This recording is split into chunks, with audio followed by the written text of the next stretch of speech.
Moana 2 was an absolute waste of my time. Is this how it's gonna be, Disney? You're just gonna piss me off every Thanksgiving? Real talk, the only saving grace for me is that dang chicken. I like that chicken. Moana 2, directed by like 3 people. Their names are David, Dana, and Jason. Let's talk about it. This movie is once again about Moana lifting another curse, and this time, though, it's about finding this mysterious island that's kind of like a port city, and that it connected all of these other people groups. Well, this deity that hates people felt like he would be stronger if he made the people weaker, curse the island so that the people would no longer be connected. Well, she's got to go lift this curse so the people can be connected again. Now, parents, with Gladiator and Wicked out, I know you're probably looking for something family-friendly to do. If you're anything like my family, we often went to the movies on Thanksgiving and Christmas. So you're probably thinking, okay, what is something we can all watch? Moana is going to be it.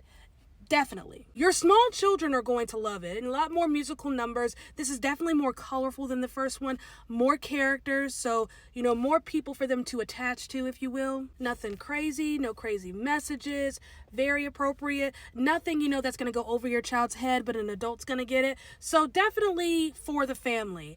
However, I feel like if your child is under the age of 9, they're definitely going to enjoy this just because it is so pretty to look at. It moves very fast.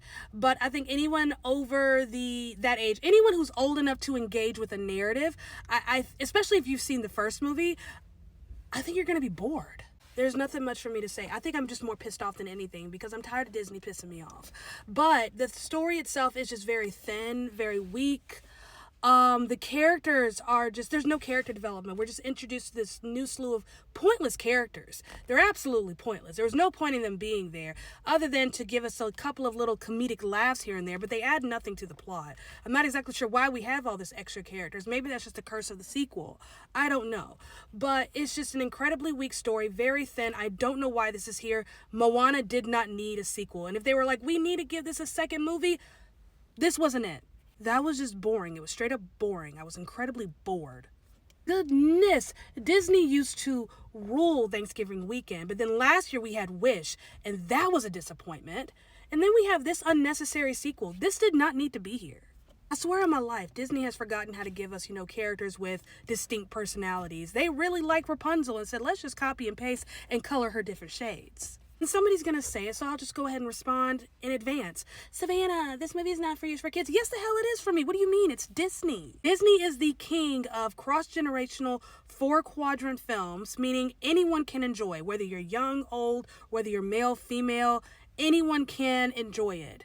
But I feel like this movie is only really going to appeal to a certain age bracket. You're under 9. I feel like anyone older than that, they're going to be a little disappointed because it's not as good as that first movie. It doesn't really live up to it. It's not even like just a step below. It's unnecessary.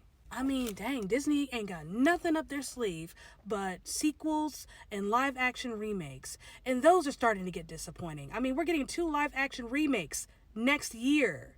Snow White and Lilo and Stitch. And if that fight scene with Lilo and Myrtle is not in Lilo and Stitch, I'm gonna complain. There are almost too many musical numbers in this movie. No more than any other Disney film, but the problem is the narrative is so weak that it just feels out of balance. It feels like it's too music heavy because it's so narrative light. Does that make sense? There is one song, though, that I think if Disney is going to push anything for award contention, it's going to be this song. It's called Beyond. It's beautiful. It's great. I loved it. However, this is the problem with Disney. I feel like Disney is going to put all of their musical ducks in their Mufasa basket because they have been trying for years to get an Oscar out of Lin-Manuel Miranda. And it just hasn't happened. Recommendations. Thanksgiving week, your family, everyone's in town. You all want to see something together.